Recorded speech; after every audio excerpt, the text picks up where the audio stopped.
go and search for help at the early age. Don't assume that you know everything, or dare to be vulnerable. Dare to ask for help. Dare to ask questions and learn from others' experiences and move forward.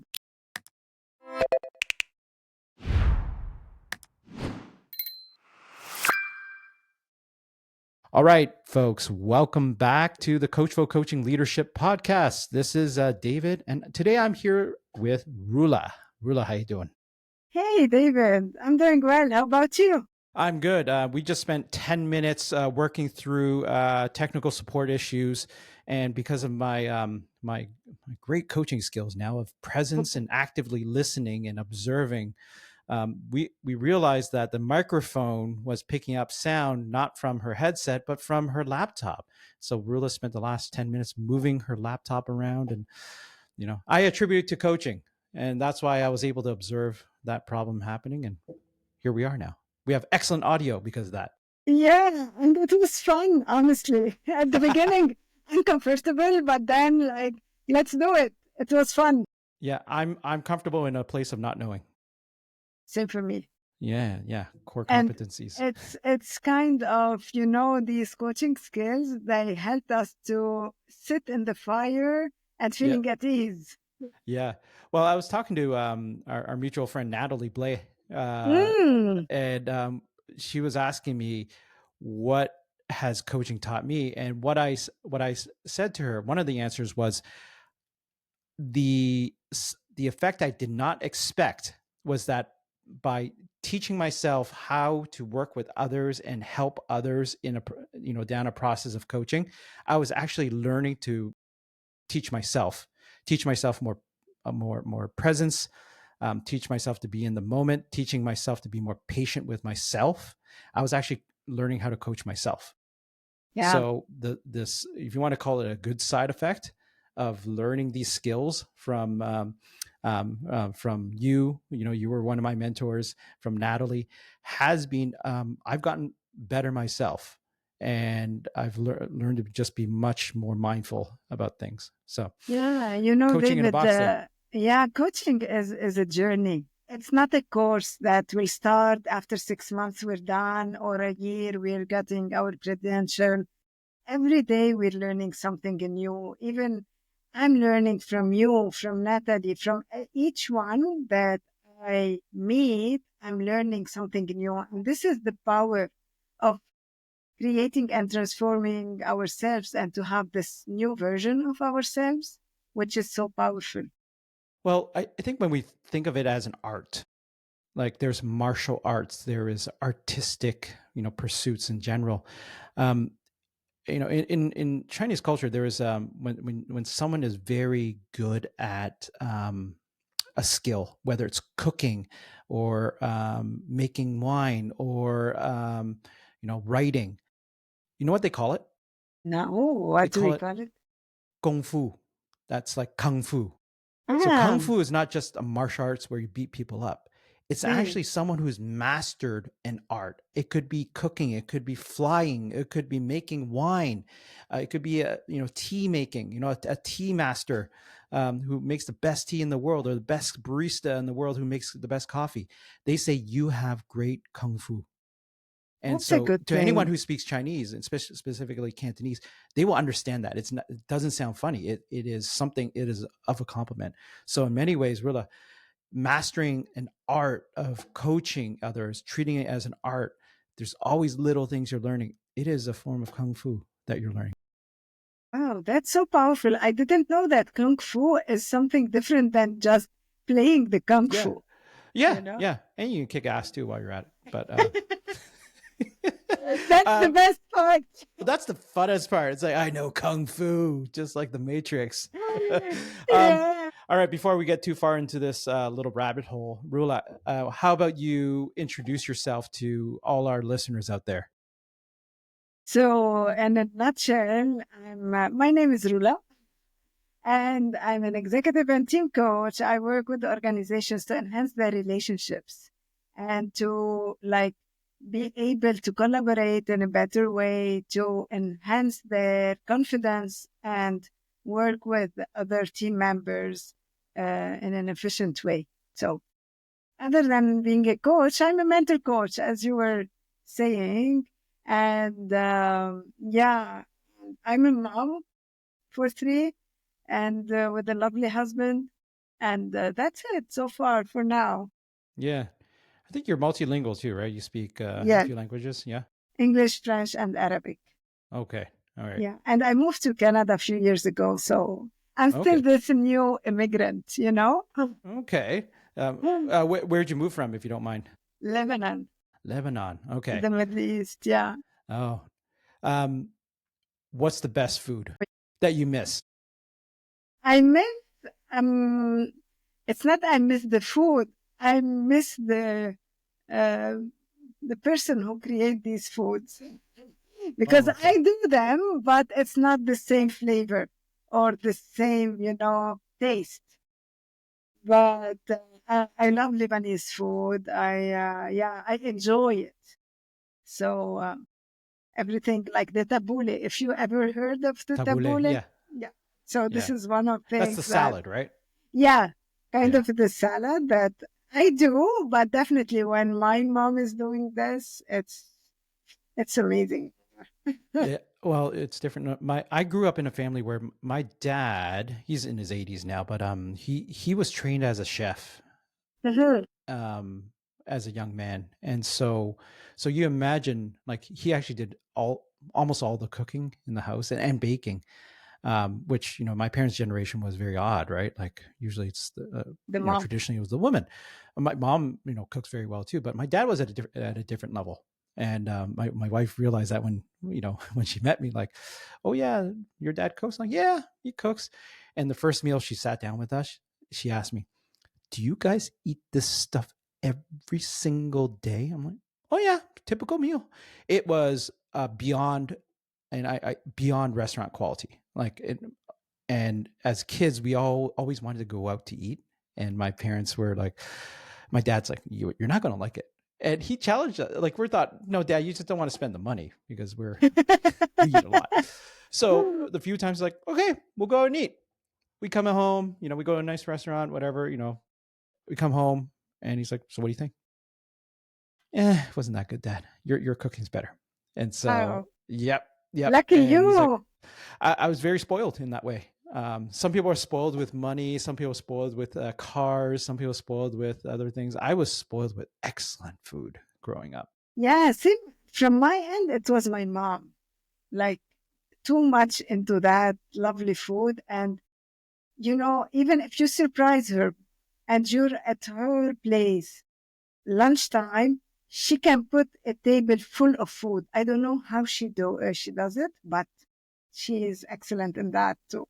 Yeah. Well, it sounds like your mom was a wonderful chef. Yeah, she's still. I'm asking her to come and to visit me here. Maybe Visit we me for can. about 6 weeks, cook a lot of food. I bought another freezer. Yeah, that's a good uh, thing. yeah, you're like a kid going to university, right? You're like, hey mom, can you cook a bunch of food for me? Um, I I guess we should talk a little bit about leadership, huh? You want to talk a Maybe. little bit about that? What do you think? I, I It's a good idea, I think. it's a good idea, and for those listening, you're going to get a little bit of everything here, because we're trying to. Uh, there is no work and home. I think it's really blended. Who you go to work, the person you bring to work is a blend of who you are at home and vice versa. Yeah. Um, but we talk a lot about our parents and how they influence us, and the fun things about growing up. And it's always about food that anchors a lot of us. Food and drink anchors a lot of us. I guess when you think about, um, as a parent, what do you want to leave behind for your kids?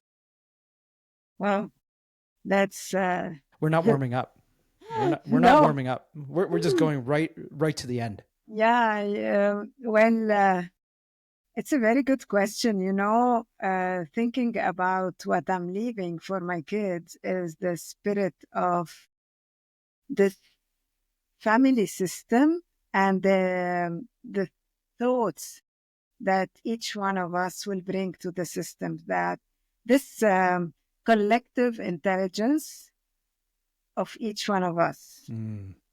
So we're all having our own point of views, different maybe mentalities or different generation, and yeah, and different perspectives.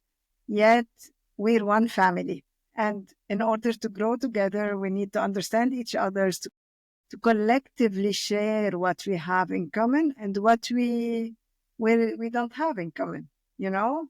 But it asks for a lot of communication and vulnerability. Yeah. Yeah. How, I guess, like a question here, like communication and vulnerability. I find, and this is where I'm going to admit to something. Like I find it almost easier to do in the workplace setting than in a family setting sometimes. Yeah. I don't know why. Um, but you work with a lot of teams in the workplace, and again, we were saying that who you are at work and who you're at home. There's a blend of that. It's what do you think keeps individuals or holds individuals back from that communication and that working together? Yeah, the vulnerability is an important component when it comes like to a transparent and real communication, because human being is it's a nature that we're afraid of being judged or criticized or not as the expectations. Mhm. So maybe I can say that for a team, because like I'm an outsider, or even if I'm working as a leader, I I have the strength and privilege and the power. However, in a family, even if we are the parents and we have kids, but even with parents, like in a couple, usually it's not like that systematic. So it needs more effort, more kind of transparency and willingness from both parts that, yeah, this is something that we need to work together for us to create this atmosphere within the family. Yeah. What made you so passionate about doing this? Well, something like inside me, uh, and if we can go back to our family thing, like I lived in a family like the dad is 24 hours working and 7 days a week, and mom was always with us at work, at home, and all that. And I wanted this, like having this synergy. When we go out just to have fun, and it's not like a duty or something. And I wanted to share and so on. I don't know if this is something that was built from my childhood. I don't know, but later on, when I worked within organizations, and my last position in a corporate before having my own business, I was a CEO for an American franchise in the Middle East. So I had these challenges, like how to work with teams and how to handle the leadership team. It wasn't so easy. So I was like trying things and having a lots of error. I had some failures, honestly, and I Hmm. had successes. And I always wanted to see like people are about a lot of strength that we need to highlight. Let me focus on their strengths. Let me work. And this is when I started my coaching practice at that time. That led me that I was seeing a lot of differences that were happening. And like, after small baby step successes, you feel that this is something calling you, and you feel that you're from inside feeling that passion. And this is how I moved into this team coaching journey and practice. Yeah. You mentioned failures. You had a lot of failures. Is there any failure that you can think of that you wish it never happened? Um, One of them, definitely I had a lot, I'm not here today, like if I didn't have all these failure, honestly. Uh, and then learning from these failures and celebrating successes. One of these is, let me think about one. I was a leader for a team before being the CEO. I was divisional manager in a big mall, like here, the Hudson Bay Mall. So I was leading purchasing managers, and I was supposed to give instructions as a leader and to work in a way that this person isn't performing very well. So I was there as a leader to be assertive in my decision and to give more things like focus on their performance. However, I was a friend with this person at the Oh, same time. okay. So Yes. I didn't play the role of the leader, and I took the advantage of being his friend, and I was asking in a way, but he took advantage also that she's my friend, so she will never put me out Hmm. or let me out. And this is when my leader came and said, if you're not been able to say what you have to say for your team members, so you're not capable to be in this position. And it was like, I was like, but I'm doing something nice. I wanted this relationship to continue and to create from this relationship. But I learned that I need to differentiate roles. Like, I'm not the role. I am part of this organization. I have a role to play, and I have to know how to play it properly. Hmm. So, and I was maybe later like to tell them, like, I'm removing the role of a friend now, or I'm not the friend now who's speaking. I'm having the role of a leader and speaking with that. So, this is something that I learned to be more differentiating roles, the job role or the inner role, who I am as a person, and how to make the difference and to show it for the Mm. people. And that will enhance my relationships. And this is what happened in my future career. So, so enhance your relationships. Did it by making a change there, right? Like, I guess what happened eventually? Like, did you fire this person, or did you know like what happened from that situation? No, I didn't, like, I wasn't leading that team anymore. Oh, okay, got it. So they changed my role and they fired that person. Okay, okay, okay. So that was a big lesson there, right? Big time. That's why. Yeah. And this is when I started, because for me, I thought that I'm doing something good. However, in real life, as leader for that team, it wasn't that the good role to play. Yeah, yeah, yeah. That's and by the way, that's a very important lesson to learn early on. It's really tough when, especially when someone's your friend, and you have to play the role. Like, at the end of the day, I'm your boss, right?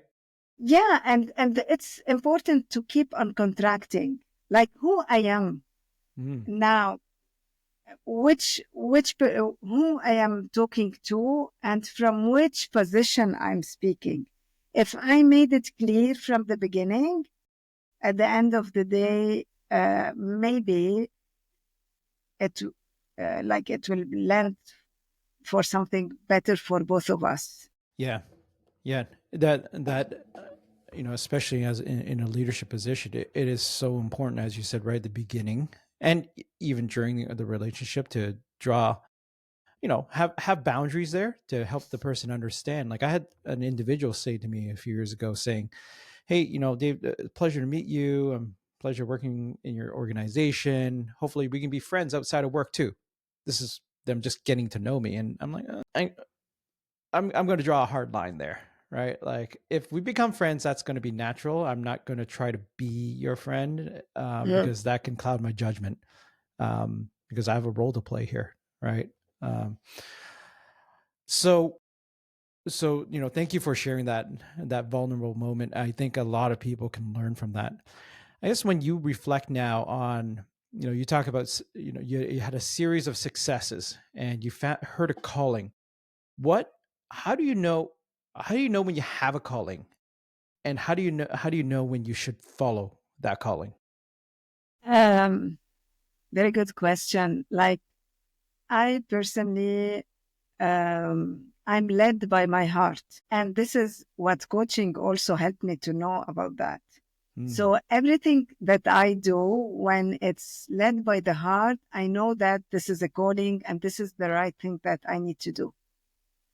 And when it's not, it's just from here, from this mind, I know that I'm doing it, but it will be for a short period of time. And then I need to find another way to do it. So it's a survival mode, this part. But when it's from my heart, I feel all my energy. David, I can't tell you, but I feel that I'm flying while walking. Can you imagine like this lightness? And I feel that I'm so into the energy, more creative, more at ease. I can find solutions for any challenge that I may face. However, when I'm blocked here, I feel that for even the simple challenge, I'm not creative enough to find out. So this is something I learned and now I follow, honestly. So if the heart is not here, so it's not for me. It's not my mm, calling. It's not related to me. And my big purpose is really to make the change. Like what's my impact and where is my impact is my small community, maybe. If I can impact this small community, I believe that they will have a ripple effect on a bigger and bigger and bigger places. So the big purpose that we're part of a whole and we're not the whole is really amazing. And I believe that what I can do, other can do something different. So this togetherness will make us stronger and we can all together move forward. So this openness and love that are the signs for me that this is something related to me and calling me out. mm. So for anyone listening out there who is, so you talked a lot about the head and the heart, right? If Mm. you're purely in the head, you're not as creative. You may not be able to find the solutions as easily or as quickly. But when there's something, what you're doing is attached to your heart somehow, there's this natural passion, this natural learning, the creativity comes out. So, what is your advice to people listening out there to find things that bring the heart into what they do every day versus just in the head? Not everyone is like we're not so similar. Not everyone needs to function from the heart. Some people might be starting functioning from the head. And but in every relationship, whatever the relationship is, even my relationship with myself, we do have three main levels for that relationship. The level of the heart, the level of dreaming, and the level of the mind, which is the reality, the consensus reality. So for the relationship to thrive, we need to have the flow at least with two over from three. Mm-hmm. Like if I'm just feeling, and I'm not moving into action, we're not going anywhere. If we're just in the dreaming level and I dream of having this, dreaming of doing that, and I'm not feeling anything or making action, nothing will happen. If I'm only in the action, the doing, and I don't go into the being who I am and what I like or dislike, I'm not moving forward. So especially that we're a human being and not a human doing. Human doing, human being. Yeah. Yeah. So these three levels of any relationships are important to stay awake, like having this awareness that these are important. So I will invite people that if they are stuck in one of these three, to find what might be the second level, the second part that can help them to move forward. Does it make sense? Oh, it makes a lot of sense. It makes a lot of sense. Yeah. And if I could add to that, using that framework, I feel there's a lot of things that we do in one day where we probably don't want to do. Mm-hmm. And so it is very much action oriented, right? Our brain, we just have to do it. Like I don't know many people who love driving downtown, in Toronto, living through that traffic, but you just have to do it. There's no passion there, and I don't dream about it at all. What the point I'm trying to get across is that that's a frame, is a good framework for finding your purpose and finding what you want to do and finding how you can keep doing something well. But I talk a lot about on this podcast a lot is there is value to moving through life, and there's a lot of things you just don't want to do, but having the discipline to just do it and moving to the next step, and believing that it gets you closer to that thing that's going to hit your heart or help hit your dreams as well. So there is something to that where I just hate my day. I just hate what I'm doing. But I know, somewhere in my heart maybe that I need to do this. That's it.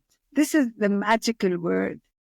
So you're doing it for a purpose, which is related to your heart. Mm-hmm. But when we find out that leaders, employees, they go to work just from 9 to 5, just they do their work and they will leave, which means they will be in a way that will create a certain routine or ritual in their lives, that it will become boring, it will become demotivating, nonsense, nothing will inspire them to keep on moving forward. And you know what? One time I had a client, and this client, she's in a great position. She's an executive. And she was here for the job from 9 to 5, just for the salary. However, when the organizations asked her to come for a coaching session, like the first few sessions, she said, like, why I'm here for the coaching, and I'm just here coming to do my job and leaving. And I need the salary at the end of the day. That's it. And she was an executive. I'm not saying someone like entry level. Yeah. Yeah. And she couldn't connect with any dreaming or any feeling. Yeah. For Passion. Yeah. not at all. Emotion. And she was saying, like, it's not for me. I don't care about these. Put them aside. And guess what? We couldn't finish this coaching journey because she was led off. It reflects. It will be seen by the organization, by their members. She had a team of, if I remember when, like 12 person. Yeah. So That's she fair size. couldn't connect. Yeah. Yeah. That will, I mean, that's the thing is when you're in front of other people and you're leading other people too, it's, your, the stories you're telling yourself, the emotions that you have, it projects out to everyone else, and people aren't blind. Yeah. And when we're speaking about feelings, it's not like these touchy feelings, it's not about only, but it's something that deeper than that. It's the essence. It's something that you can throw, the lovely perfume that you will put in the space and you will enjoy smelling it. This is the essence. It's one drop of that perfume that will create a new atmosphere. This is what is the one drop in each one of us. Sometimes it's hard to connect with it, but once we're connected, it's so powerful. I can't tell you what the feeling is about. It is amazing, magical. Yeah, when you know why you're doing something. Simon Sinek calls it the golden circle, right? Yeah. It's basically at the heart is the why, in the middle is the how, and outside is the what, right? Yes. And you work your way in. Like, what are you producing? How do you do it? Those are values showing up. And And then, but why? why? Why are you doing this? Like, what's your why? And once you know your why, the you it could be 9 to 5, it could be 9 to 8, it doesn't matter. You have your why, you know why you're doing this, and that passion will show. People And will feel it, people will see it. yeah, any change that needs to happen, it needs to start with the why. If I don't feel the extreme need for that why, I will never step out of my comfort zone and make that change. Mm-hmm. Like being an immigrant, what at that age, I'm not young anymore. So starting again, everything from scratch, having 3 kids, and leaving everything in my home country and coming. Why? What was this big why that pushed me to come and to start everything from scratch? It should be something so powerful because the change is not easy.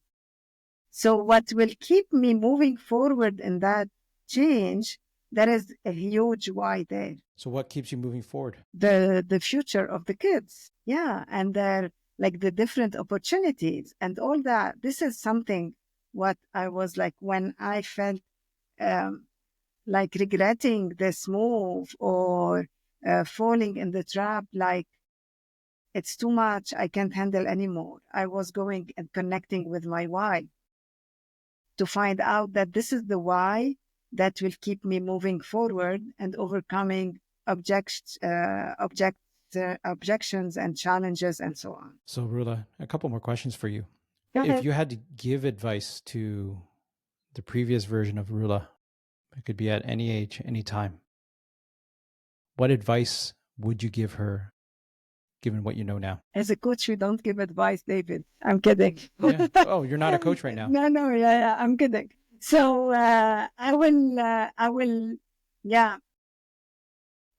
tell her, go and search for help at the early age. Don't assume that you know everything, or dare to be vulnerable. Dare to ask for help. Dare to ask questions and learn from others' experiences and move forward. Don't wait too much. Wait too much. Ask for help. All right. Last question to you. I ask every guest this question. Good. What's one question I haven't asked you, but I should have? Well, I don't know. I'm thinking. What one question you wanted to ask me? You should ask me. Like when I don't know. Help me. Volunteer. It's okay. So yeah, maybe when are you going into vacation? I don't know. When are you going on vacation? This is something that it should be done soon, maybe in February. Okay. I'll be going. Where are you going to go? To the beach, good weather, nice summer, even in February. Yes, somewhere hot, somewhere warm with the beach. Okay. Very good. Very good. Thank you very much, Roula. And I know I caught you off guard there. Well, look, if people need to find you, Roula, what's the best way of finding you online? They can follow me on LinkedIn, Roula Eid. And I have my website, www.fingerprint-leadership.com. So I'd be more than happy to support and to chit chat and to enjoy our time together. All right, Roula. Thank you very much for making the time today. Thank you, David. Thank you so much.